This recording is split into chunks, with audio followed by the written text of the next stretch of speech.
ನಮಸ್ಕಾರ, welcome back to KS Guruji. ಸ್ನೇಹಿತರೆ, ಈಗಾಗಲೇ ಹಿಂದಿನ ತರಗತಿಗಳಲ್ಲಿ ನಾವು NCERT ಕ್ಲಾಸ್ 6 ಜಿಯೋಗ್ರಫಿ ಚಾಪ್ಟರ್ 1 ಮತ್ತು ಚಾಪ್ಟರ್ 2 ಕವರ್ ಮಾಡಿದ್ದೀವಿ. ಜಿಯೋಗ್ರಫಿ ಅಂದರೆ ಭೂಗೋಳಶಾಸ್ತ್ರ. ಸೊ ಈ ಚಾಪ್ಟರ್ ಕುರಿತಂತೆ ತಮಗೇನಾದರೂ ಡೌಟ್ಸ್ ಇದ್ದರೆ, ಕ್ವೆರೀಸ್ ಇದ್ದರೆ ದಯವಿಟ್ಟು feel free to post in comment box. ಏನಾದರೂ ಡೌಟ್ಸ್ ಇದ್ದರೆ ಕೆಳಗಡೆ ಕಮೆಂಟ್ ಸೆಕ್ಷನಲ್ಲಿ ಕೇಳ್ಬೋದು. ಆದಷ್ಟು ಬೇಗ ಆ ಕ್ವೆರೀಸ್ಗೆ ಅಥವಾ ಆ ಕ್ವೆಶನ್ಸ್ಗೆ ನಾವು ಉತ್ತರ ಕೊಡುವಂಥ ಪ್ರಯತ್ನ ಮಾಡ್ತೀವಿ. ಈ ಕ್ಲಾಸ್ನಲ್ಲಿ chapter 3 that is motions of the earth ಅಂದರೆ ಭೂಮಿಯ ಚಲನೆಗಳು, ಇದರ ಕುರಿತಂತೆ ಅಧ್ಯಯನ ಮಾಡೋಣ. ಸೊ ಕಂಪೇರ್ ಟು ಚಾಪ್ಟರ್ 1 ಮತ್ತು ಚಾಪ್ಟರ್ 2 ಈ ಒಂದು ಚಾಪ್ಟರ್ ತುಂಬ ಸಿಂಪಲ್ ಆಗಿದೆ. ಜಾಸ್ತಿ ಏನೆಲ್ಲ ಬೇಸಿಕ್ ಕಾನ್ಸೆಪ್ಟ್ಸ್ ಇದೆ. ಯಾವ್ಯಾವುದು ಅಂತ ನೋಡೋದಾದರೆ ಭೂಮಿಯ ದೈನಂದಿನ ಚಲನೆ, ಇದನ್ನು ಇಂಗ್ಲೀಷಲ್ಲಿ ರೊಟೇಷನ್ ಅಂತ ಕರಿತೀವಿ. ಇದಾದ ನಂತರ ಭೂಮಿಯ ವಾರ್ಷಿಕ ಚಲನೆ, ಇದಕ್ಕೆ ರೆವಲ್ಯೂಷನ್ ಅಂತ ಕರಿತೀವಿ. ನಂತರ ಈ ರೊಟೇಷನ್ ಮತ್ತು ರೆವಲ್ಯೂಷನ್ ಆಧಾರದ ಮೇಲೆ ಭೂಮಿಯ ಮೇಲ್ಭಾಗದಲ್ಲಿ ಹಗಲು ರಾತ್ರಿಗಳು ಹೇಗೆ ಸಂಭವಿಸ್ತವೆ, ನಂತರ ಋತುಮಾನಗಳು ಹೇಗೆ ಬದಲಾವಣೆ ಆಗ್ತವೆ, ಲೀಪ್ ಇಯರ್ ಹೇಗೆ ಆಗುತ್ತೆ ಅಂದರೆ ಅಧಿಕ ವರ್ಷ. ಇದಾದ ಮೇಲೆ ಅಯನ ಸಂಕ್ರಾಂತಿ ಅಂದ್ರೇನು, ವಿಷುವತ್ ಸಂಕ್ರಾಂತಿ ಅಂದ್ರೇನು, ಇಷ್ಟು ಕಾನ್ಸೆಪ್ಟ್ಸ್ನ ಅರ್ಥ ಮಾಡ್ಕೋಬೇಕು. So let's begin. ಮೊದಲನೇದಾಗಿ ರೊಟೇಷನ್ ಅಂದರೆ ಏನು. ಚಾಪ್ಟರ್ 1 ಮತ್ತು ಚಾಪ್ಟರ್ 2 ಅಲ್ಲಿ ನಾನು ಆಲ್ರೆಡಿ ಡೀಟೇಲ್ಡಾಗಿ ಡಿಸ್ಕಷನ್ ಮಾಡಿದ್ದೀನಿ. ಒಂದು ವಸ್ತು ತನ್ನ ಅಕ್ಷರೇಖೆಯ ಸುತ್ತ ಇದ್ದರೆ ಅದಕ್ಕೆ ನಾವು ರೊಟೇಷನ್ ಅಂತ ಕರಿತೀವಿ. ಇಲ್ಲಿ ಭೂಮಿ ಸಹ ತನ್ನ ಒಂದು ಅಕ್ಷರೇಖೆಯ ಸುತ್ತುತ್ತಾ ಇರುತ್ತೆ. ಸುಮಾರು 24 ಗಂಟೆಗಳಲ್ಲಿ ಒಂದು ಸುತ್ತನ್ನು ಸುತ್ತುತ್ತೆ. ಇಲ್ಲಿ ಅಕ್ಷರೇಖೆ ಅಂದರೆ ಇದು ಕೇವಲ ಕಾಲ್ಪನಿಕ ರೇಖೆ ಅಂತ ಕರಿತೀವಿ, ಅಂದರೆ ಇಮ್ಯಾಜಿನರಿ ಲೈನ್. ನೆನ್ಪಿಟ್ಕೊಳ್ಳಿ, ನೀವು ಇದನ್ನು ಹೋಗ್ಬಿಟ್ಟು ನಾರ್ತ್ ಪೋಲು ಅಥವಾ ಸೌತ್ ಪೋಲ್ಗೆ ಹೋಗ್ಬಿಟ್ಟು ಉತ್ತರ ಧ್ರುವ ಅಥವಾ ದಕ್ಷಿಣ ಧ್ರುವಕ್ಕೆ ಹೋಗ್ಬಿಟ್ಟು ನನಗೆ ಸರ್ ಇಲ್ಲಿ ಈ ರೇಖೆ ಕಾಣ್ತಾ ಇಲ್ಲ ಅಂತ ಹೇಳಿದ್ರೆ ಕಾಣಲ್ಲ. ಯಾಕಂದರೆ ಇದು ಕೇವಲ ಕಾಲ್ಪನಿಕ, ಇದು ಕಾಣಲ್ಲ. ಸೊ ಈ ಕಾಲ್ಪನಿಕವಾದ ರೇಖೆಯ ಸುತ್ತ, ಅಕ್ಷರೇಖೆಯ ಸುತ್ತ ಭೂಮಿ ಒಂದು ಸುತ್ತಲಿಕ್ಕೆ 24 ಗಂಟೆಗಳು, ಸುಮಾರು 24 ಗಂಟೆಗಳು ತೆಗೆದುಕೊಳ್ಳುತ್ತೆ. ಇನ್ ರಿಯಾಲಿಟಿ ಈ ಥರ ನಾವು ಅಧ್ಯಯನಕ್ಕೋಸ್ಕರ ಈ ಥರ ಇಮ್ಯಾಜಿನ್ ಮಾಡ್ತೀವಿ. ಬಟ್ ಇನ್ ರಿಯಾಲಿಟಿ ಏನಾಗುತ್ತೆ, ಈ ಅಕ್ಷರೇಖೆ ಎಕ್ಸಾಕ್ಟ್ಲಿ 90 ಡಿಗ್ರೀಸ್ ಇಲ್ಲ. ಅಂದರೆ ಭೂಮಿ ಎಕ್ಸಾಕ್ಟ್ಲಿ ಅಪ್ರೈಟಾಗಿ ಸ್ಟ್ರೇಟಾಗಿ ನಿಂತ್ಕೊಂಡು ಸುತ್ತಾ ಇಲ್ಲ. ಬದಲಾಗಿ 23.4 ಡಿಗ್ರಿ ಅಥವಾ 23.5 ಡಿಗ್ರಿ ಅಂತ ಕರಿತೀವಿ. ಅಷ್ಟರ ಮಟ್ಟಿಗೆ ವಾಲ್ಕೊಂಡಿದೆ. ಎಲ್ಲಿಂದ? ಕಾಲ್ಪನಿಕವಾದ ಅಕ್ಷರೇಖೆಯಿಂದ ಸುಮಾರು 23.4 ಡಿಗ್ರಿಯಷ್ಟು ಬಲಗಡೆಗೆ ವಾಲಿದೆ. ಸೊ ಭೂಮಿ ಎಕ್ಸಾಕ್ಟಾಗಿ 90 ಡಿಗ್ರೀಸಲ್ಲಿ ರೊಟೇಟ್ ಆಗ್ತಾ ಇಲ್ಲ ಅಥವಾ ಸುತ್ತಾ ಇಲ್ಲ. ಬದಲಾಗಿ 23.4 ಡಿಗ್ರಿಯಷ್ಟು ವಾಲ್ಕೊಂಡು ಆ ಒಂದು ಅಕ್ಷರೇಖೆ ಇನ್ ರಿಯಾಲಿಟಿ ಅದರ ಸುತ್ತಾ ಇರುತ್ತೆ. ಸೊ ಇದನ್ನು ಒಂದು ರೊಟೇಷನ್ ಅಂದರೆ ಒಂದು ಸುತ್ತು, ಪಾಯಿಂಟ್ ಎ ಇಂದ ಪಾಯಿಂಟ್ ಬಿ ಈ ಥರ ಸುತ್ತು ಹಾಕಿ ಇಷ್ಟು ಬರೋಕ್ಕೆ ಸುಮಾರು 24 ಗಂಟೆಗಳು ಭೂಮಿಗೆ ಬೇಕಾಗುತ್ತೆ. ಇಷ್ಟು ಗೊತ್ತಾಯ್ತಲ್ಲ. ಸೊ ಇದನ್ನು ತನ್ನ ಅಕ್ಷದ ಸುತ್ತುವಿಕೆ ಅಂತ ಕರಿತೀವಿ. ಇನ್ನು ಈ 23.5 ಡಿಗ್ರಿ ಸುಮಾರು ಅಥವಾ 23.4 ಡಿಗ್ರಿ ಈ ವಾಲಿಕೆಯಿಂದ ಭೂಮಿ ಮೇಲೆ ಏನೆಲ್ಲ ಬದಲಾವಣೆ ಆಗುತ್ತೆ. ಮೊದಲನೇದಾಗಿ ರಾತ್ರಿ ಮತ್ತು ಹಗಲುಗಳು ಬರುತ್ತೆ. ನಮಗೆ ಭೂಮಿ ನಿಂತಲ್ಲೇ ನಿಂತಿದ್ರೆ, ಅಕಸ್ಮಾತ್ ಇಮ್ಯಾಜಿನ್ ಮಾಡಿ ಅರೋಟೇಟ್ ಆಗದೆ ಒಂದೇ ಭಾಗದಲ್ಲಿ ನಿಂತ್ಕೊಂಡಿದ್ರೆ, ಒಂದು ಭೂಮಿಯ ಅರ್ಧ ಭಾಗದಲ್ಲಿ 24 ಗಂಟೆನೂ ಬೆಳಕಾಗಿರ್ತಾ ಇತ್ತು, ಹಗಲಾಗಿರ್ತಾ ಇತ್ತು. ಇನ್ನರ್ಧ ಭಾಗದಲ್ಲಿ ಕಂಟಿನ್ಯೂಸ್ ಆಗಿ ರಾತ್ರಿ ಆಗಿರ್ತಾ ಇತ್ತು. ಸೊ ಆದ ಕಾರಣ ಭೂಮಿ ಸುತ್ತುತ್ತಾ ಇರೋದ್ರಿಂದ ಅದರ ರೊಟೇಷನ್ ಆಧಾರದ ಮೇಲೆ ಅಥವಾ ರೊಟೇಷನ್ ರೀಸನ್ನಿಂದ ಭೂಮಿ ಮೇಲ್ಭಾಗದಲ್ಲಿ ಹಗಲು ಮತ್ತು ರಾತ್ರಿಗಳಾಗುತ್ತೆ. ನಂತರ ಋತುಗಳ ಬದಲಾವಣೆ ಆಗುತ್ತೆ. ಇದು ಹೇಗಾಗುತ್ತೆ? ಭೂಮಿ ತನ್ನ ಸುತ್ತ ಇರುವಾಗ 23.4 ಡಿಗ್ರಿಯಷ್ಟು ಏನು ವಾಲ್ಕೊಂಡಿದೆಯಲ್ಲ, ಸೊ ಈ ಒಂದು ಓರೆ ಆಧಾರದ ಮೇಲೆ ಭೂಮಿಯ ಮೇಲ್ಭಾಗದಲ್ಲಿ ಋತುಗಳ ಬದಲಾವಣೆ ಆಗುತ್ತೆ. ಹೇಗೆ ಅಂತ ಮುಂದೆ ಡೀಟೇಲಾಗಿ ಡಿಸ್ಕಷನ್ ಮಾಡ್ತೀನಿ. ನಂತರ ಇದರಲ್ಲಿ ಈ ಒಂದು ರೊಟೇಷನ್ ಆಧಾರದ ಮೇಲೇ ಭೂಮಿಯ ವಿವಿಧ ಭಾಗಗಳಲ್ಲಿ ವಿವಿಧ ರೀತಿಯ ಹವಾಮಾನಗಳನ್ನು ನಾವು ಅಬ್ಸರ್ವೇಷನ್ ಮಾಡ್ಬೋದು. ಅದನ್ನು ನಾವು ಅಯನ ಸಂಕ್ರಾಂತಿ ಅಂತ ಕರಿತೀವಿ. ಅದನ್ನು ಸಹ ಡಿಸ್ಕಸ್ ಮಾಡ್ತೀನಿ. ಸೊ ಈ 2 ಪಾಯಿಂಟ್ ನಿಮ್ಗೆ ಅರ್ಥ ಆಯ್ತಲ್ಲ, ನೋಟ್ಸ್ ಮಾಡ್ಕೊಳ್ಳಿ. ನಂತರ ಭೂಮಿ ತನ್ನ ಅಕ್ಷದ ಸುತ್ತ ಒಂದು ತಿರುಗುವಿಕೆಯನ್ನು ಪೂರ್ಣಗೊಳಿಸಲು ಸುಮಾರು 24 ಗಂಟೆಗಳನ್ನು ತೆಗೆದುಕೊಳ್ಳುತ್ತದೆ. ಮುಂಚೆನೇ ಹೇಳಿದ್ದೀನಿ, ಈ ಥರ ತನ್ನ ಆಕ್ಸಿಸ್ ಸುತ್ತ ಒಂದು ಸಲ ಪೂರ್ತಿ ರೊಟೇಟ್ ಆಗಿ ನಿಲ್ಲಕ್ಕೆ 24 ಗಂಟೆಗಳು ಬೇಕಾಗುತ್ತೆ. ಹಾಗಾಗಿಯೇ ಒಂದು ದಿನದಲ್ಲಿ ರಾತ್ರಿ ಮತ್ತು ಹಗಲು ಕನ್ಸಿಡರ್ ಮಾಡಿದ್ರೆ ನಮ್ಗೆ ಎಷ್ಟು ಗಂಟೆಗಳಿರ್ತವೆ? 24 ಗಂಟೆಗಳು. ಸೊ ಇದನ್ನು ನಾವು ಒಂದು ದಿನ, ಒಂದು ಸಂಪೂರ್ಣ ದಿನ ಅಂತ ಕರಿತೀವಿ. ಇದಾದ ನಂತರ ಭೂಮಿಯ ಅಕ್ಷವು ಒಂದು ಕಾಲ್ಪನಿಕ ರೇಖೆಯಾಗಿದ್ದು ಅದರ ಕಕ್ಷೆಯ ಸಮತಲದೊಂದಿಗೆ 66.2 ಡಿಗ್ರಿ ಕೋನವನ್ನು ಮಾಡುತ್ತದೆ. ನಾನು 23 ಪಾಯಿಂಟ್ ಅಂತ ಹೇಳಿದ್ನಲ್ಲ, 23.4 ಡಿಗ್ರಿ, ಅದು ಯಾವುದರ ಆಧಾರದ ಮೇಲೆ ತನ್ನ ಅಕ್ಷ ರೇಖೆ ಅಂದರೆ ಇಲ್ಲಿ ವೈ ಆಕ್ಸಸ್ ಅಂತ ಏನಿರುತ್ತಲ್ಲ ಇದರ ಆಧಾರದ ಮೇಲೆ 23.4 ಡಿಗ್ರಿ ಅಂತ ಹೇಳ್ತೀನಿ. ಈ ಆ್ಯಂಗಲ್ ಏನಿದೆಯಲ್ಲ ಇದು 23.4 ಡಿಗ್ರಿ. ಸೊ ಕ್ಲಿಯರಾಗಿ ಹೇಳ್ತೀನಿ ಕೇಳಿ. ಇದನ್ನು 90 ಡಿಗ್ರೀಸ್ ಅಂದ್ಕೊಂಡ್ರೆ ಭೂಮಿ ಈ ಥರ ವಾಲ್ಕೊಂಡಿದೆ. ಸೊ ಈ ಡಿಫ್ರೆನ್ಸ್ ಏನಿದೆ ಅಕ್ಷರೇಖೆ ಮತ್ತು ಭೂಮಿಯ ನಿಜವಾದ ವಾಲಿಕೆ. ಸೊ ಈ ಎರಡು ರೇಖೆಗಳ ಮಧ್ಯೆ ಇರುವಂತಹ ಡಿಫ್ರೆನ್ಸ್ ಎಷ್ಟು 23.4 ಡಿಗ್ರೀಸ್. ಇಲ್ಲಿ 66.2 ಡಿಗ್ರೀಸ್ ಮತ್ತು ಯಾವುದು ಅಂತ ಕೇಳ್ಬೋದು. ಭೂಮಿಯ ಇಕ್ವೇಟರ್ ಅಥವಾ ಸಮಭಾಜಕ ಅಂತ ಏನು ಕರಿತಾರಲ್ಲ ಈ ಸಮತಲದೊಂದಿಗೆ ಇದು ಸಹ ಈ ಥರ ಇಲ್ಲಿ ಬೆಂಡ್ ಆಗಿದೆ ಅಂದರೆ ಇಲ್ಲೂ ಸಹ ಬೆಂಡ್ ಆಗಿರುತ್ತೆ. ಸೊ ಈ ಡಿಫ್ರೆನ್ಸ್ ಬಂದುಬಿಟ್ಟು 66 ಡಿಗ್ರಿ ಅಂತ ಹೇಳ್ತಾ ಇದ್ದಾರೆ. 66.2 ಡಿಗ್ರೀಸ್ 66.2. ಈ ಆ್ಯಂಗಲು 23.4 ಆದರೆ ಈ ಆ್ಯಂಗಲು 66.2 ಡಿಗ್ರಿ. ಸೊ ಯಾರು ಕನ್ಫ್ಯೂಸ್ ಆಗಬಾರ್ದು. ಎಕ್ಸಾಮಲ್ಲಿ ನಿಮಗೆ ಭೂಮಿಯ ಸಮತಲದೊಂದಿಗೆ ಈ ರೇಖೆ ಭೂಮಿಯ ಅಕ್ಷರೇಖೆಯು ಎಷ್ಟು ಕೋನವನ್ನು ಮಾಡುತ್ತದೆ, ಎಷ್ಟು ಡಿಗ್ರಿ ಕೋನವನ್ನು ಮಾಡುತ್ತದೆ ಅಂತ ಕೇಳಿದ್ರೆ, ಎಷ್ಟು ಡಿಗ್ರಿ ಆ್ಯಂಗಲಲ್ಲಿ ಬೆಂಡ್ ಆಗಿದೆ ಅಂತ ಕೇಳಿದ್ರೆ 66.2 ಡಿಗ್ರೀಸ್ ಅಂತ ಹೇಳಬೇಕು. ಅದೇ ಅಕ್ಷರೇಖೆಯ ಒಂದು ರೆಫರೆನ್ಸ್ ಆಧಾರದ ಮೇಲೆ ಎಷ್ಟು ಡಿಗ್ರೀಸ್ ವಾಲಿದೆ ಅಂತ ಕೇಳಿದರೆ 23.4 ಡಿಗ್ರೀಸ್ ಅಂದರೆ 23.4 ಡಿಗ್ರಿಯಷ್ಟು ಬೆಂಡ್ ಆಗಿದೆ. ಸೊ ಈ ಬೇಸಿಕ್ ಕಾನ್ಸೆಪ್ಟ್ ನಿಮ್ಗೆ ಗೊತ್ತಿರಬೇಕು. ಸೊ ಇಷ್ಟು ರೊಟೇಷನ್ ಬಗ್ಗೆ ಬೇಸಿಕ್ ಕಾನ್ಸೆಪ್ಟು. ಇದಾದ ನಂತರ ನಮಗೆ ಬರುವಂಥದ್ದು ರೆವಲ್ಯೂಷನ್. ಇದನ್ನು ನಾವು ಪರಿಭ್ರಮಣ ಅಂತ ಕೂಡ ಕರಿತೀವಿ. ರೊಟೇಷನ್ ಅಂದರೆ ಒಂದು ವಸ್ತು ಅಥವಾ ಇಲ್ಲಿ ಫಾರ್ ಎಕ್ಸಾಂಪಲ್ ಭೂಮಿ ತನ್ನ ಅಕ್ಷರೇಖೆಯ ಸುತ್ತುವಿಕೆಯನ್ನು ರೊಟೇಷನ್ ಅಂತ ಕರಿತೀವಿ. ಆ ಥರ ಸುತ್ತುತ್ತಾ ಭೂಮಿ ಸೂರ್ಯನ ಸುತ್ತಲೂ ಸುತ್ತಾ ಇದೆ. ಸಪೋಸ್ ಇದು ಸೂರ್ಯ ಅಂದರೆ ಇದು ಭೂಮಿ ಅಂದರೆ ತನ್ನ ಸುತ್ತಲೂ ಸುತ್ತಾ ಇರುತ್ತೆ, ಈ ಸೂರ್ಯನ ಸುತ್ತಲೂ ಸುತ್ತಾ ಇರುತ್ತೆ. ತನ್ನ ಸುತ್ತುವಿಕೆಯನ್ನು ರೊಟೇಷನ್ ಅಂತ ಕರಿದ್ವಿ. ಈ ಥರ ಸೂರ್ಯನ ಸುತ್ತುವುದನ್ನು ರೆವಲ್ಯೂಷನ್ ಅಂತ ಕರಿತೀವಿ, ಪರಿಭ್ರಮಣ. ಸೊ ಇಲ್ಲಿ ನೋಡ್ಬೋದು ಭೂಮಿ ತನ್ನ ಸುತ್ತಲೂ ಸುತ್ತಾ ಇದೆ, ಜೊತೆಗೆ ಈ ಥರ ಸೂರ್ಯನ ಸುತ್ತಲೂ ಸುತ್ತಾ ಇದೆ. So very simple concept. ಇದಕ್ಕೆ ನಾವು ರೆವಲ್ಯೂಷನ್ ಅಂತ ಕರಿತೀವಿ, ಪರಿಭ್ರಮಣ. ನಂತರ ಭೂಮಿ ತನ್ನ ಸ್ಥಿರಪಥದಲ್ಲಿ ಅಥವಾ ಕಕ್ಷೆಯಲ್ಲಿ ಸೂರ್ಯನ ಸುತ್ತುವ ಚಲನೆಯನ್ನು ಪರಿಭ್ರಮಣ ಎಂದು ಕರೆಯುತ್ತೇವೆ. ಸ್ಥಿತ ಕಕ್ಷೆ ಯಾಕಂತ ಕರಿತೀವಿ? ಏನೇ ಆಗಲಿ ಭೂಮಿ ಈ ಕಕ್ಷೆ ದಾಟಿ ಹೊರಗಡೆ ಹೋಗಲ್ಲ, ಈ ಕಕ್ಷೆ ದಾಟಿ ಈ ಕಡೆನೂ ಹೋಗಲ್ಲ, ಈ ಕಕ್ಷೆ ಒಳಗಡೆನೂ ಬರಲ್ಲ. ಸೊ ಹಾಗಾಗಿ ಒಂದು ಸ್ಥಿತ ಪರ್ಮನೆಂಟ್ ಆಕ್ಸಿಸ್. ಸೊ ಈ ಆಕ್ಸಿಸ್ ಮೇಲೆ ಅಥವಾ ಈ ಒಂದು ಕಕ್ಷೆ ಮೇಲೆ ಸುತ್ತಾ ಇರೋದಕ್ಕೆ ನಾವು ಸ್ಥಿತ ಕಕ್ಷೆ ಅಂತ ಕರಿತೀವಿ. ನೆಕ್ಸ್ಟು ಈ ಥರ ಒಂದು ರೆವಲ್ಯೂಷನ್ ಮಾಡೋಕ್ಕೆ ಭೂಮಿ ಸೂರ್ಯನ ಸುತ್ತ ಒಂದು ಕಂಪ್ಲೀಟ್ ರೆವಲ್ಯೂಷನ್ ಮಾಡೋಕ್ಕೆ ಸರಿಸುಮಾರು 365 ದಿನಗಳು ಬೇಕಾಗುತ್ತೆ. ಇದನ್ನು ನಾವು 1 ವರ್ಷ ಅಂತ ಕರಿತೀವಿ. ಇದು ಕೇವಲ ಕ್ಯಾಲ್ಕುಲೇಷನ್ ಪರ್ಪಸ್, ನಮಗೆ ಕೌಂಟ್ ಮಾಡಲಿಕ್ಕೆ ಈಸಿ ಆಗಲಿ ಅಂತ ಹೇಳ್ಬಿಟ್ಟು ಸುಮಾರು 365 ಅಂತ ಕರಿತೀವಿ.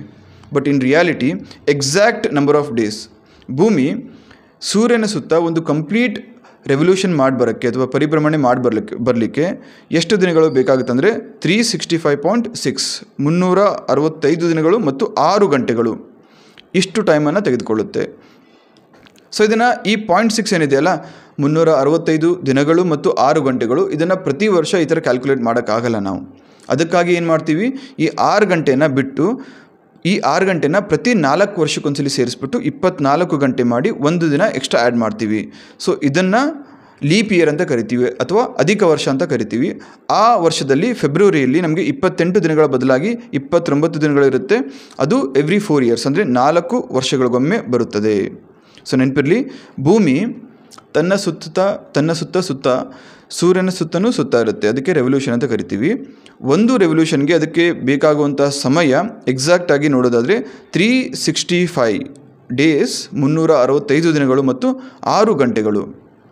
ಸೊ ಈ 6 ಗಂಟೆನ ಪ್ರತಿ ವರ್ಷ ಕನ್ಸಿಡರ್ ಮಾಡಲ್ಲ, ಬದಲಾಗಿ 4 ವರ್ಷಗಳಿಗೊಮ್ಮೆ ಈ 6 ಗಂಟೆನ ಸೇರಿಸಿ ಒಂದು ಅಧಿಕ ದಿನ ಅಂತ ಮಾಡ್ತೀವಿ. ಅದಕ್ಕೆ ಲೀಪ್ ಇಯರ್ ಅಂತ ಕರಿತೀವಿ, ಅಧಿಕ ವರ್ಷ ಅಂತ ಕರಿತೀವಿ. ಅದು ಅಂತಹ ಸಂದರ್ಭದಲ್ಲಿ ಫೆಬ್ರವರಿಯಲ್ಲಿ 28ರ ಬದಲಾಗಿ 29 ದಿನಗಳು ಬರ್ತವೆ. ಸೊ ಇದರ ಡಿಸ್ಅಡ್ವಾಂಟೇಜ್, ಯಾರು ಫೆಬ್ರವರಿ 29ಕ್ಕೆ ಹುಟ್ಟಿರ್ತೀರ ತಮಗೆ ಆಬ್ವಿಯಸ್ಲಿ ಗೊತ್ತಿರುತ್ತೆ, ನಿಮ್ಮ ಬರ್ಡೇ ಪ್ರತಿ 4 ವರ್ಷಕ್ಕೊಮ್ಮೆ ಬರುತ್ತೆ. ಸೊ ಯಾರಾದರೂ ಫೆಬ್ರವರಿ 29ಕ್ಕೆ ಹುಟ್ಟಿದರೆ ದಯವಿಟ್ಟು ಕೆಳಗಡೆ ಕಮೆಂಟ್ ಸೆಕ್ಷನಲ್ಲಿ ಒಂದು ಥಮ್ಸ್ ಅಪ್ ಹಾಕಿ, ರೈಟ್. ನೆಕ್ಸ್ಟು ಭೂಮಿ ಸೂರ್ಯನ ಸುತ್ತುತ್ತಾ ಅಂತ ಹೇಳಿದೆ, ಅದಕ್ಕೆ ರೆವಲ್ಯೂಷನ್ ಅಂತ ಕೂಡ ಕರಿತೀವಿ, ಹೌದಾ. ಬಟ್ ಇಲ್ಲಿ once again for the sake of understanding, ನಮಗೆ ಅರ್ಥ ಆಗಲಿ ಅಂತ ಅಂದ್ಬಿಟ್ಟು ನಾವೇನು ಮಾಡ್ತೀವಿ, ಸರ್ಕ್ಯುಲರ್ ಮೋಷನ್, ವೃತ್ತಾಕಾರದಲ್ಲಿ ಸುತ್ತುತ್ತೆ ಅಂತ ಹೇಳ್ತೀವಿ. But once again in reality, so reality is different from imagination. ವಾಸ್ತವಿಕವಾಗಿ ಭೂಮಿ ಏನು ಮಾಡುತ್ತೆ, ಸರ್ಕ್ಯುಲರ್ ಶೇಪಲ್ಲಿ ಸುತ್ತಾ ಇರಲ್ಲ, ಅಂದರೆ ವೃತ್ತಾಕಾರದಲ್ಲಿ ಸೂರ್ಯನ ಸುತ್ತ ಸುತ್ತಲ್ಲ, ಬದಲಾಗಿ ಅಂಡಾಕಾರದ ಕಕ್ಷೆ ಅಂತ ಕರಿತೀವಿ. ಅದರ ಆರ್ಬಿಟ್ಟು, ಅದರ ಒಂದು ರೆವಲ್ಯೂಷನ್ನು ಸೂರ್ಯನ ಸುತ್ತ ಅಂಡಾಕಾರದ ಕಕ್ಷೆ ಅಂತ ಇರುತ್ತೆ. ಸೊ ಈ ಥರ ಒಂದು ಕಕ್ಷೆಯಲ್ಲಿ ಸುತ್ತಾ ಇರುತ್ತೆ. ಸೊ ರೆವಲ್ಯೂಷನಲ್ ಸರ್ಕ್ಯುಲರ್ ಸೆಕ್ಷನಲ್ಲಿ ಇರಲ್ಲ, ಬದಲಾಗಿ ಅಂಡಾಕಾರದ ಕಕ್ಷೆ. ಈ ಒಂದು ಕಕ್ಷೆಯಲ್ಲಿ ಭೂಮಿ ಸತತವಾಗಿ ಸೂರ್ಯನ ಸುತ್ತ ಸುತ್ತಾ ಇರುತ್ತೆ. ಈ ಸುತ್ತುವಿಕೆಗೆ ಒಂದ್ಸಗೆ ನಮಗೆ ಎಷ್ಟು ದಿನ ಬೇಕು?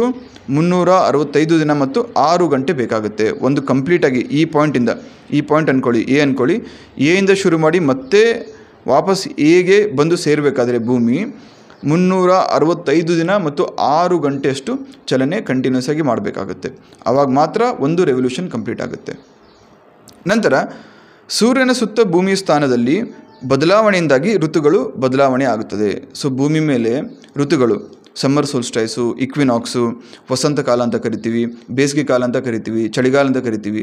ಈ ಥರ ಬದಲಾವಣೆಗಳು ಅಥವಾ ಋತುಮಾನಗಳ ಬದಲಾವಣೆಗಳು ಯಾವ ಕಾರಣದಿಂದ ಆಗುತ್ತೆ ಅಂತ ಕೇಳಿದರೆ, ಸೂರ್ಯನ ಸುತ್ತ ಸುತ್ತುವುದರಿಂದ. ಭೂಮಿ ತನ್ನ ಸುತ್ತ ಸುತ್ತುವುದರಿಂದ ಏನಾಗುತ್ತೆ? ಹಗಲು ರಾತ್ರಿಗಳಾಗ್ತವೆ. ಅದೇ ರೀತಿ ಭೂಮಿ ಸೂರ್ಯನ ಸುತ್ತ ಸುತ್ತುವುದರಿಂದ ನಮಗೇನಾಗುತ್ತೆ? ಋತುಗಳಲ್ಲಿ ಬದಲಾವಣೆ ಆಗ್ತದೆ.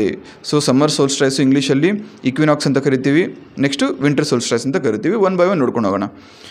ಸಮ್ಮರ್ ಸೋಲ್ಸ್ಟೈಸ್ ಬೇಸಿಗೆ ಆಯನ ಸಂಕ್ರಾಂತಿ ಅಂದರೆ ಇದು. ಸೊ ಇದಕ್ಕೆ ಈ ಒಂದು ಸಿಚುವೇಶನ್ ಯಾವಾಗ ಬರುತ್ತೆ? ಉತ್ತರ ಗೋಳಾರ್ಧದಲ್ಲಿ ಈ ಥರ ಸಿಚುವೇಶನ್ ಬಂದಾಗ ಇದು ಜೂನ್ 21ರಂದು ಬರುತ್ತೆ. ಸೊ ಇಲ್ಲಿ ಪ್ರತಿ ವರ್ಷ ಜೂನ್ 21 ಅಥವಾ 22 ಈ ದಿನ ಬಂದಾಗ ಸಮ್ಮರ್ ಸೋಲ್ಸ್ಟೈಸ್ ಅಂತ ಕರಿತೀವಿ. ಬೇಸಿಗೆ ಅತಿ ಹೆಚ್ಚಾಗಿರುತ್ತೆ, ಬೇಸಿಗೆ ಕಾಲ ಅಂತ ಕರಿತೀವಿ. ಸೊ ಈ ಸಂದರ್ಭದಲ್ಲಿ ಉತ್ತರ ಗೋಳಾರ್ಧ, ನಾರ್ದರ್ನ್ ಹೆಮಿಸ್ಫಿಯರ್, ಇಲ್ಲಿ ಇನ್ಕ್ಲೂಡಿಂಗ್ ಇಂಡಿಯಾ, ಆಫ್ರಿಕಾ, ಅಮೇರಿಕಾ, ಹಲವಾರು ದೇಶಗಳಿದ್ದಾವೆ, ಆಸ್ಟ್ರೇಲಿಯಾ ಇಲ್ಲಿ ಬರುತ್ತೆ. ಸೊ ಈ ಒಂದು ಭಾಗದಲ್ಲಿ ದೀರ್ಘವಾಗಿ ಹಗಲಿರುತ್ತೆ. ದೀರ್ಘವಾಗಿ ಹಗಲಾದರೆ ರಾತ್ರಿ ಕಡಿಮೆ ಇರುತ್ತೆ. ಅಂದರೆ ದಿನದ ಒಂದು ಗಂಟೆಗಳು 24 ಇರುತ್ತೆ. ಬಟ್ ಆ 24 ಗಂಟೆಗಳಲ್ಲಿ ಹಗಲು ದೀರ್ಘವಾಗಿರುತ್ತೆ, ರಾತ್ರಿ ಆದಷ್ಟು ಕಡಿಮೆ ಇರುತ್ತೆ. ಸೊ ಹಾಗಾಗಿ ದಿನ ಜಾಸ್ತಿ ಇದೆ ಅಂತ ಕರಿತೀವಿ ನಾವು. ಸೊ ಇಲ್ಲಿ ಉತ್ತರ ಗೋಳಾರ್ಧದಲ್ಲಿ ಹಗಲು ಜಾಸ್ತಿ ಆದರೆ ಆಬ್ವಿಯಸ್ಲಿ ಪ್ಯಾರಲಲಿ ದಕ್ಷಿಣ ಗೋಳಾರ್ಧದಲ್ಲಿ ಇಲ್ಲಿ ಹಗಲು ಕಮ್ಮಿ ಆಗುತ್ತೆ. ಅದೇ ರೀತಿ ಇಲ್ಲಿ ರಾತ್ರಿ ಕಮ್ಮಿ ಆದರೆ ಉತ್ತರ ಗೋಳಾರ್ಧದಲ್ಲಿ ರಾತ್ರಿ ಕಡಿಮೆ ಆದರೆ ದಕ್ಷಿಣ ಗೋಳಾರ್ಧದಲ್ಲಿ ರಾತ್ರಿ ಜಾಸ್ತಿ ಆಗುತ್ತೆ. ನೋಡಿ, ಈ ಥರ ಜೂನ್ 21ಕ್ಕೆ ಏನಾಗುತ್ತೆ? ಸಿಂಪಲಾಗಿ ಇದನ್ನು ಸೂರ್ಯ ಅಂದ್ಕೊಳ್ಳಿ. ಸೂರ್ಯನ ಕಿರಣಗಳು ಡೈರೆಕ್ಟಾಗಿ ಭೂಮಿಯ ಮೇಲ್ಭಾಗದಲ್ಲಿ ಬೀಳ್ತಾ ಇರ್ತವೆ. ನಾನು ಮುಂಚೆನೇ ಹೇಳ್ದಂಗೆ ಭೂಮಿ ಈ ಥರ ವಾಲಿರೋದ್ರಿಂದ 23.4 ಡಿಗ್ರಿಯಷ್ಟು ಮ್ಯಾಕ್ಸಿಮಮ್ ರೇಖೆಗಳು ಅಥವಾ ಮ್ಯಾಕ್ಸಿಮಮ್ ಸನ್ಲೈಟು ನಾರ್ದರ್ನ್ ಹೆಮಿಸ್ಫಿಯರ್, ಉತ್ತರ ಗೋಳಾರ್ಧದ ಮೇಲೆ ಬೀಳುತ್ತೆ. ಸೊ ಹಾಗಾಗಿಯೇ ಈ ಒಂದು ಭಾಗದಲ್ಲಿ ದೀರ್ಘವಾಗಿ ಹಗಲಿರುತ್ತೆ, ಅದೇ ರೀತಿ ರಾತ್ರಿ ಕಡಿಮೆ ಇರುತ್ತೆ. ಆ್ಯಂಡ್ ಪ್ಯಾರಲಲಿ ಅದೇ ರೀತಿ ಈ ಥರ ಸದರ್ನ್ ಹೆಮಿಸ್ಫಿಯರಲ್ಲಿ, ದಕ್ಷಿಣಾರ್ಧ ಗೋಳದಲ್ಲಿ ಏನಾಗುತ್ತೆ? ಹಗಲು ಕಮ್ಮಿ ಇರುತ್ತೆ, ರಾತ್ರಿ ಜಾಸ್ತಿ ಇರುತ್ತೆ.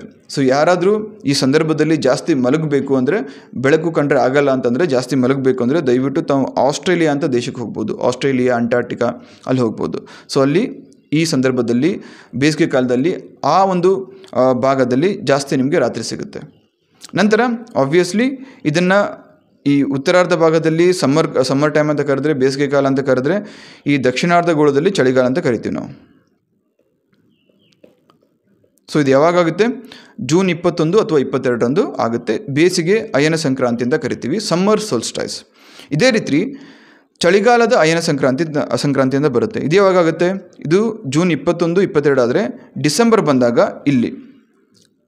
ಸೊ ಈ ಥರ ಭೂಮಿ ರೇಖೆ ಇರುತ್ತೆ, ಸುತ್ತಾಕೊಂಡು ಈ ಕಡೆ ಬಂದಾಗ ಇಲ್ಲಿ ಭೂಮಿಯ ಉತ್ತರಾರ್ಧ ಸೂರ್ಯನ ವಿರುದ್ಧವಾಗಿ ಮುಖ ಮಾಡಿರುತ್ತೆ. ಸೊ ಈ ಥರ ಎಕ್ಸಾಕ್ಟ್ಲಿ 90 ಡಿಗ್ರೀಸ್ ಎಲ್ಲ ಬದಲಾಗಿ ವಾಲ್ಕೊಂಡಿದೆ. ಸೊ ಇದು ಸೂರ್ಯನಿಂದ ಅಪೋಸಿಟ್ ಡೈರೆಕ್ಷನಲ್ಲಿ ಮುಖ ಮಾಡಿರುತ್ತೆ. ಸೊ ಅಂತಹ ಸಂದರ್ಭದಲ್ಲಿ ಏನಾಗುತ್ತೆ? ಇಲ್ಲಿ ಚಳಿಗಾಲದ ಅಯನ ಸಂಕ್ರಾಂತಿಯಲ್ಲಿ ದಕ್ಷಿಣ ಗೋಳಾರ್ಧದಲ್ಲಿ ಜಾಸ್ತಿ ಹಗಲಿರುತ್ತೆ, ಹಗಲು ದೀರ್ಘವಾಗಿರುತ್ತೆ ಮತ್ತು ರಾತ್ರಿ ಕಡಿಮೆ ಆಗಿರುತ್ತೆ. ಸೊ ಒನ್ಸ್ ಅಗೇನ್ ದಕ್ಷಿಣ ಗೋಳಾರ್ಧದಲ್ಲಿ ಹಗಲು ದೀರ್ಘವಾಗಿದ್ದರೆ ಉತ್ತರ ಗೋಳಾರ್ಧದಲ್ಲಿ ಹಗಲು ಕಮ್ಮಿ ಆಗಿರುತ್ತೆ, ಸೊ ರಾತ್ರಿ ಜಾಸ್ತಿ ಆಗಿರುತ್ತೆ. ಸೊ ದಕ್ಷಿಣ ಗೋಳಾರ್ಧವು ದೀರ್ಘ ಹಗಲುಗಳು ಮತ್ತು ಕಡಿಮೆ ರಾತ್ರಿಗಳನ್ನು ಹೊಂದಿರುತ್ತದೆ.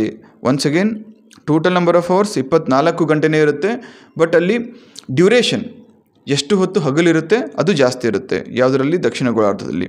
ನಂತರ ಉತ್ತರ ಗೋಳಾರ್ಧದಲ್ಲಿ ಹಗಲುಗಳು ಚಿಕ್ಕದಾಗಿರುತ್ತದೆ ಮತ್ತು ರಾತ್ರಿಗಳು ದೀರ್ಘವಾಗಿರುತ್ತೆ. ಇದು ಡಿಸೆಂಬರ್ 21 ಅಥವಾ 22ರಂದು ಸಂಭವಿಸುತ್ತದೆ. ಇದು ಸಮ್ಮರ್ ಸೋಲ್ಸ್ಟೈಸ್ ಅಲ್ಲ, ವಿಂಟರ್ ಸೋಲ್ಸ್ಟೈಸು. ಸಮ್ಮರ್ ಸೋಲ್ಸ್ಟೈಸು ಮತ್ತು ವಿಂಟರ್ ಸೋಲ್ಸ್ಟೈಸ್ ಆಯಿತಾ, ಅಂದರೆ ಬೇಸಿಗೆ ಕಾಲ ಮತ್ತು ಚಳಿಗಾಲ ಆಯಿತು. ಈ ಎರಡು ಋತುಮಾನಗಳು ಅಥವಾ ಸೀಸನ್ಸು ನಮಗೆ ಮೇಜರ್ಲಿ ಈಕ್ವೇಟರ್ ಮೇಲೆ ಅಥವಾ ಈಕ್ವೇಟರ್ ಅಕ್ಕಪಕ್ಕ ಮೇಲ್ಗಡೆ ಕೆಳಗಡೆ ಇರೋಂತಹ ದೇಶಗಳಲ್ಲಿ ಕಂಡುಬರ್ತದೆ. Just like for example India. ಇದಾದಮೇಲೆ ಟ್ರಾಪಿಕ್ ಆಫ್ ಕ್ಯಾನ್ಸರ್ ಮತ್ತು ಟ್ರಾಪಿಕ್ ಆಫ್ ಕ್ಯಾಪ್ರಿಕಾನ್ ಅಂತ ಏನಿದ್ದಾವೆ, ಇದನ್ನು ದಾಟಿ ನಮಗೆ ಇನ್ನೂ 2 ಸೀಸನ್ಗಳು ಹೆಚ್ಚಾಗಿ ಕಂಡುಬರುತ್ತೆ. ಅದರ ಹೆಸರು ಫಾಲ್ ಇಕ್ವಿನಾಕ್ಸ್ ಮತ್ತು ಸ್ಪ್ರಿಂಗ್ ಇಕ್ವಿನಾಕ್ಸ್, ವಸಂತ ಕಾಲ ಮತ್ತು ಶರತ್ ಕಾಲ ಅಂತ ಕರಿತೀವಿ. ಸೊ ಜೂನಲ್ಲಿ ಸಮ್ಮರ್ ಸೋಲ್ಸ್ಟೈಸ್ ಅಂದರೆ ಬೇಸಿಗೆ ಕಾಲ ಬರುತ್ತೆ, ಡಿಸೆಂಬರಲ್ಲಿ ಚಳಿಗಾಲ ಬರುತ್ತೆ. ಅದನ್ನು ಬಿಟ್ಟು ಮಾರ್ಚು ಮತ್ತು ಸೆಪ್ಟೆಂಬರ್ ಬಂದಾಗ ಈಕ್ವಿನಾಕ್ಸ್ ಅಂತ ಬರುತ್ತೆ, ವಸಂತ ಕಾಲ ಮತ್ತು ಯಾವುದು ಶರತ್ ಕಾಲ. ಸೊ ಹಾಗಂದರೆ ಏನು, ಮಾರ್ಚ್ 21 ಮತ್ತು ಸೆಪ್ಟೆಂಬರ್ 23 ಡೇಟ್ ನೆನಪಿರಲಿ. ಮಾರ್ಚ್ 21 ಮತ್ತು ಸೆಪ್ಟೆಂಬರ್ 23ರಂದು ಈ ದಿನ ಏನಾಗುತ್ತೆ, ಸೂರ್ಯನ ಕಿರಣಗಳು ನೇರವಾಗಿ ಭೂಮಿ ಈ ಥರ ಇರುತ್ತಲ್ಲ, ಈ ಭಾಗದಲ್ಲಿ ನೇರವಾಗಿ ನಿಮಗೆ ಸೂರ್ಯನ ಕಿರಣಗಳು ಬೀಳುತ್ತೆ. ಇದರಿಂದ ಏನಾಗುತ್ತೆ, ಭೂಮಿಯ ಮೇಲ್ಭಾಗದಲ್ಲಿ, ಕಂಪ್ಲೀಟ್ ಭೂಮಿಯ ಮೇಲ್ಭಾಗದಲ್ಲಿ 12 ಅವರು ರಾತ್ರಿ ಮತ್ತು 12 ಅವರು ಹಗಲಿರುತ್ತೆ. ಎಕ್ಸಾಕ್ಟ್ಲಿ 12 ಅವರು ರಾತ್ರಿ ಮತ್ತು 12 ಅವರು ಹಗಲಿರುತ್ತೆ. ಸೊ ಯಾವತ್ತಾಗುತ್ತೆ, ಮಾರ್ಚ್ 21ರಂದು ಆಗುತ್ತೆ, ಸೆಪ್ಟೆಂಬರ್ 23ರಂದು ಆಗುತ್ತೆ. ಸೊ ಸೂರ್ಯನ ಕಿರಣಗಳು ಸನ್ರೈಸು ಸಮಭಾಜಕ ವೃತ್ತದ ಮೇಲೆ ಬೀಳುತ್ತದೆ, ಅಂದರೆ ಇಕ್ವೇಟರ್. ಸೊ ಇಕ್ವೇಟರ್ ಮೇಲೆ ಬೀಳುವ ಕಾರಣ ಎಕ್ಸಾಕ್ಟ್ಲಿ 12 ಅವರ್ಸ್ ನೈಟು ಮತ್ತು 12 ಅವರ್ಸ್ ಹಗಲಿರುತ್ತೆ. ಇಡೀ ಭೂಮಿಯನ್ನು ಸಮಾನ ಹಗಲುಗಳು ಮತ್ತು ಸಮಾನ ರಾತ್ರಿಗಳನ್ನು ಅನುಭವಿಸುವಂತೆ ಮಾಡುತ್ತದೆ. ಸೊ ಇಕ್ವಿನಾಕ್ಸ್ ಅಂದರೆ ಸಮವಾದ, ಇಕ್ವಿ ಅಂದರೆ ಈಕ್ವಲ್ಲು, ನಾಕ್ಸ್ ಅಂದರೆ ರಾತ್ರಿ ಅಂತ ಬರುತ್ತೆ. ಸೊ ಗ್ರೀಕ್ ವರ್ಡು ಈಕ್ವಿ ಅಂದರೆ ಈಕ್ವಲ್ಲು, ನಾಕ್ಸ್ ಅಂದರೆ ನೈಟ್ಸು. ಸೊ ಈಕ್ವಲ್ ನೈಟ್ಸ್ ಅಂತ ಕರಿತೀವಿ.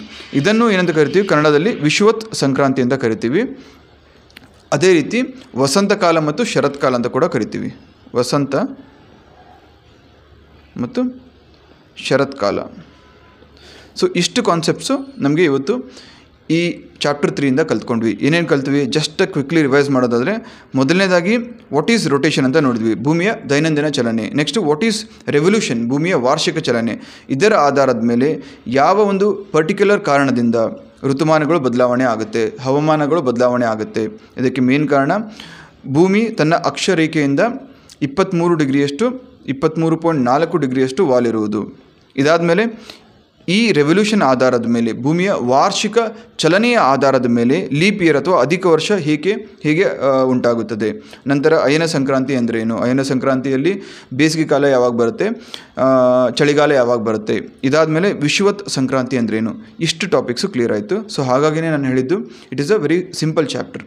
ಸೊ ಚಾಪ್ಟರ್ 1 ಮತ್ತು ಚಾಪ್ಟರ್ 2 ಮತ್ತು ಚಾಪ್ಟರ್ 3 ಆಯಿತು. ಇನ್ನು ಮಿಕ್ಕಂಥ 2 ಚಾಪ್ಟರ್ಗಳನ್ನ ನಾಳೆ ಒಳಗಡೆ 4th 5th ನಾನು ವಿಡಿಯೋ ಮಾಡಿ ಅಪ್ಲೋಡ್ ಮಾಡಿರ್ತೀನಿ. So thank you so much, all the very best. ಏನಾದರೂ ಡೌಟ್ಸ್ ಇದ್ದರೆ ದಯವಿಟ್ಟು ಕೆಳಗಡೆ ಕಮೆಂಟ್ ಸೆಕ್ಷನಲ್ಲಿ ತಿಳಿಸಿ. Good luck.